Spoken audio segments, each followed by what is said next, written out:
از خدا بترسیم برادر اسلام.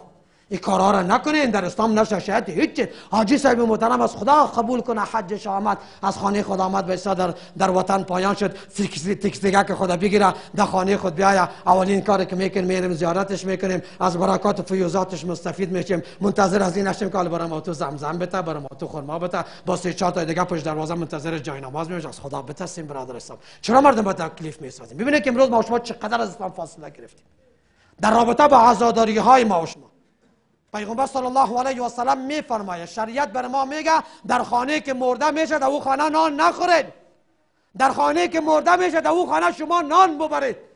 اونجا پدر کس وفات میکنه، مادر کس وفات کرده، تو خودت در غم مصیبت حالا 3-4 تا اینجا میمونا اومده چه کم از اینه چه قسم سیر بکن.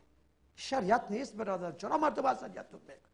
مشکل ما تو در اینجاست که اسلام نه خود ما تو عمل کردیم، نه از دین ما تو خود ما استفاده کردیم، نه سعادت و خوشبختی از دین خود ما بهره مند شدیم، بلکه دیگرها را هم محروم ساختیم. دیگرها که سن ما تو سعی میکنن از دین بیزار میشن برادر اسلام.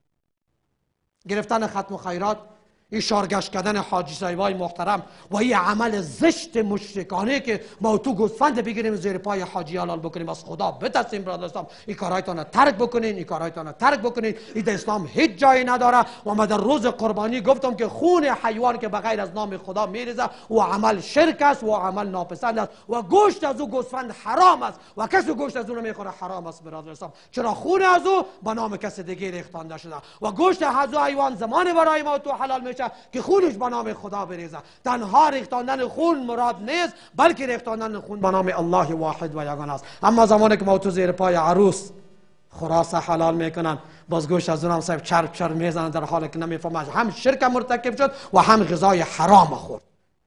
و بالاخره حاجی صاحب محترم که از مکان توحید و یگانگی الله آمده، پاش در اینجا نمیرسه که همه اعمالش ما تو میکنیم برباد میکنیم. و از این که بدتر که باز خود حاجی صاحب از اونجا تلفن کنه برای ما تو وصیت کنه که باشه 1-3-4 تا بره بگی خوب چله باشه که باز ما آمدیم باز زیر پای از خدا.